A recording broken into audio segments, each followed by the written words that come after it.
Today I'm going to share 6 tips with you on how to avoid overspending on food while still eating well. From planning ahead to shopping smarter, these 6 simple strategies will make a big difference to your wallet and your meals. So let me share these tips with you. Number 1, plan your meals. Regardless of how you buy your food, whether it's you go in the store with your shopping list, you forget your shopping list, whatever the case may be, you need to plan your meals. I think it's more important to plan your meals than to have a shopping list. If you know what you're going to cook for the week, it's easier to stick to what you want to buy and not overspend by buying weird stuff that you see on sale and so on. So make sure you plan your meals. Number 2, avoid buying just one item for one dish for the week. It's a waste of money. It's going to blow your budget too. That's how you blow your budget. It's a waste, but it's also going to blow your budget because you have to buy these single items just to create one thing. Let me give you an example. Say, for instance, you were creating a dish with some sort of salad and it's called for sour cream. Now, we all know we hardly ever use a whole container of sour cream. So you have to think to yourself, what else can I put sour cream in? Maybe I'll make a really light soup with it, or some tacos and top the tacos with some sour cream.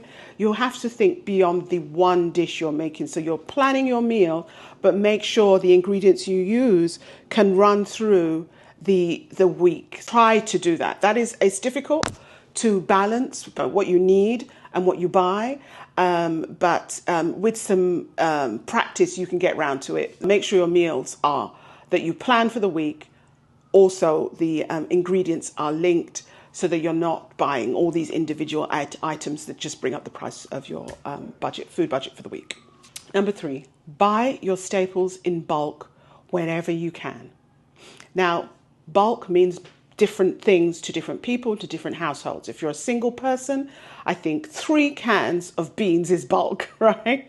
Because it's going to take you some time to get through all of that. If you're a family, you can buy 12 cans of beans as long as you have the space to store it. A family of 4, for instance, you can buy 12 cans of beans, somewhere to store them, you're fine. So bulk means different things to different people because you have to consider how many people you're buying for as well as where you're going to put the stuff.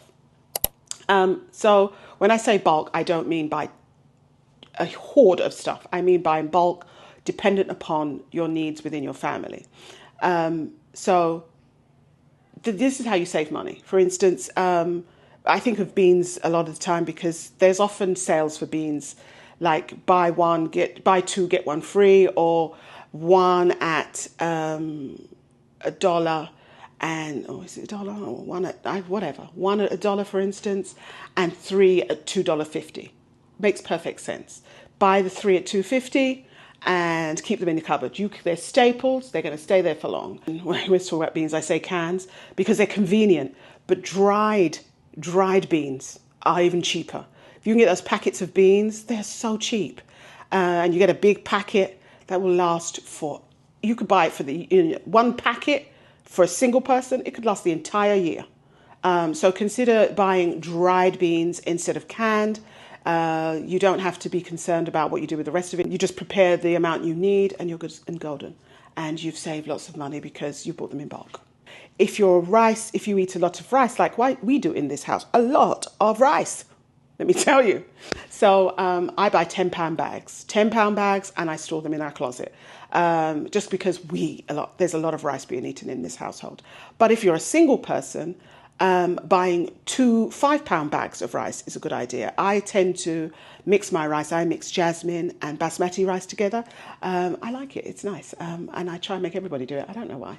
This is where you can save some money. Trader Joe's is good with pricing on rice. Pasta, you can buy 3 packs for the cost of 2. This is a good idea. They're staples. They can stay in the cupboard for a while. And you're not wasting money. You're going to use them now time and time again. A really, really good idea. Buy in bulk. Buy your staples in bulk whenever you can. Number 4, stay away from ready meals whenever you can. This might not be as popular for some as it is for others. I am a home cook. And so ready meals are something I avoid. The only time I buy ready meals is at a pinch when I'm so tired. I just cannot put myself in front of that stove. Or when I'm not around and the wonderful man in my life needs to eat because the poor man cannot cook. Well, he can cook a little. No, he cannot cook. So I will buy things like lasagna and stuff so that he can fend for himself while I'm not around. Because sometimes I have to leave this household. So so I will buy ready meals then. But ordinarily I avoid them because they are, even if they're at a somewhat low cost, quality is what I'm interested in when I'm eating my food. So the type of food I want is quality food. I want to know what's in my food. With ready meals, you often get these very strange ingredients that don't appear to be in English sometimes. They're scientific in nature. So I always avoid them for that reason, but that's not a budgetary reason. We're talking about not overspending. They also, usually ready meals are good for one person or two people or four people, depending on your size of your household. And that's it. There's rarely any leftovers. And when you do actually price out the cost, it's more expensive, particularly prepackaged food that isn't necessarily made for us. It doesn't have a serving, but it just has a certain amount. Once you've opened it, that shelf life is like 2 days. And if you don't eat it within the 2 days, you're throwing it away. So stay away from ready meals or prepackaged meals as much as you possibly can, because those definitely make a difference to how much you spend. We're also fond of charcuterie plates, aren't we? We just love them, right? But they're expensive to assemble, to create. So be careful when you're buying these sorts of items because they don't last very long in the fridge. So I would leave those sort of items for when you know you're definitely going to eat them, or if you've got guests coming around and all of it can be eaten. Otherwise, you're going to find you only eat half of it, throwing half of it away, and you spend quite a bit of money. So instead of, say, for instance, you got some posh salami for $7.99 a pound, you bought a quarter, I think it's like $3, but you only ate a couple of slices and the rest you threw away. Total waste of money. So be careful not to do that. Prepackaged foods are definitely the opposite of friendly spending. Number 5, limit your treats. Honey, we have to limit our treats. We got to limit our treats.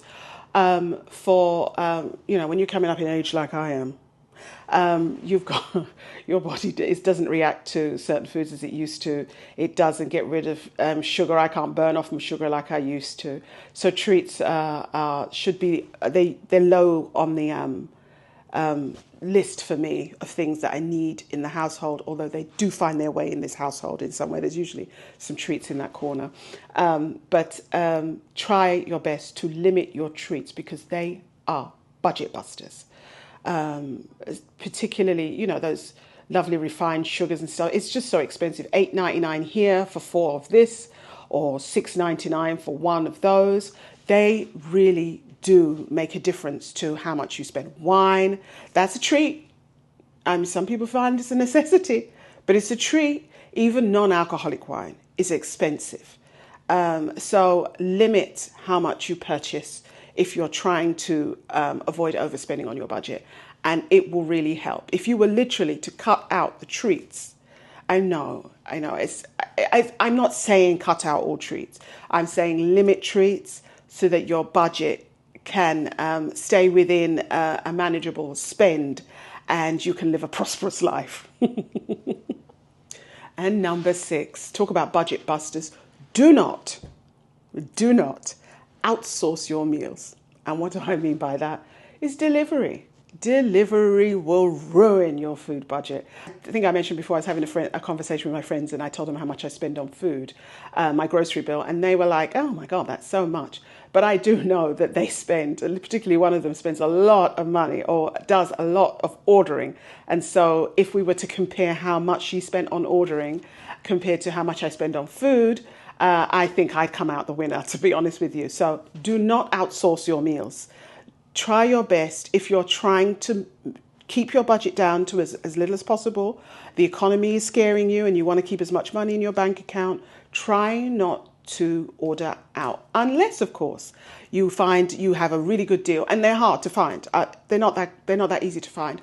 Home cooks like to eat quality food. Quality food costs, And so if you're buying quality food from out there, it's always going to cost more than it is when you cook it at home. So with that in mind, what's happening is when you outsource your food, you're outsourcing lesser quality food, and it's also at a higher price. So be careful on that. But I must admit, not once in a while, I have been very busy at my corporate job. So by the time it gets to Thursday, I've had it, and I can't stand in front of that stove. So we will buy pizza. And it's a really nice pizza. It's Patsy's Pizza in New York. It's in Harlem. And this pizza is not cheap. $35. I think it's a 16-inch pizza, but it's $35 for crying out loud. So, I mean, $35. So, but right now, bless them, they are doing an offer for 2 pizzas for $35. Now, I usually get it through Uber Eats, which means there was all these additional costs. I think to have that $35 pizza delivered, just one $35 pizza delivered, it comes close to around $48-ish to get to my home. That's a lot of money for one pizza, for one meal. I think it's too expensive for pizza, right? And I have to have red wine with it. So, but they do an offer once in a while. Uber Eats, there's some offers, sometimes 2-for-1 offers.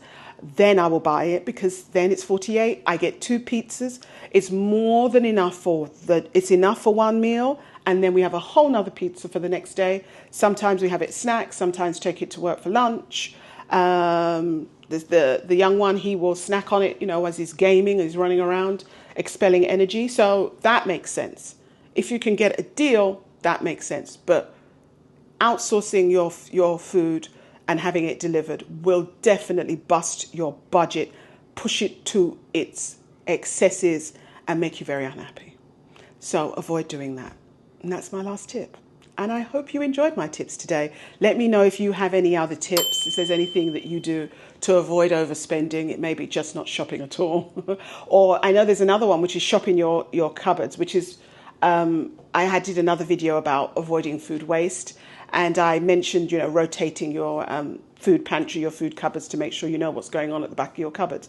So check out my other video about avoiding food waste. The topics go hand in hand on avoiding, making sure you don't spend or waste money or waste food. It's just something we really need to try to avoid because the economy is not being kind to us. Eggs are expensive. It is it's a tough time. I mean, even if you can get your hands on the eggs, for crying out loud. So be mindful of how you're spending your money, and so that we can all be happy and not be screaming down our phones into social media, complaining about how hard life is. So I hope you enjoyed the content today. Come back again, won't you? Click that like button to let me know you were here. If you're not a subscriber, do please subscribe. I'd love to see you come back, and click that notification bell so it will let you know the next time I share something with everyone. You take care, and until then, eat well. Bye-bye.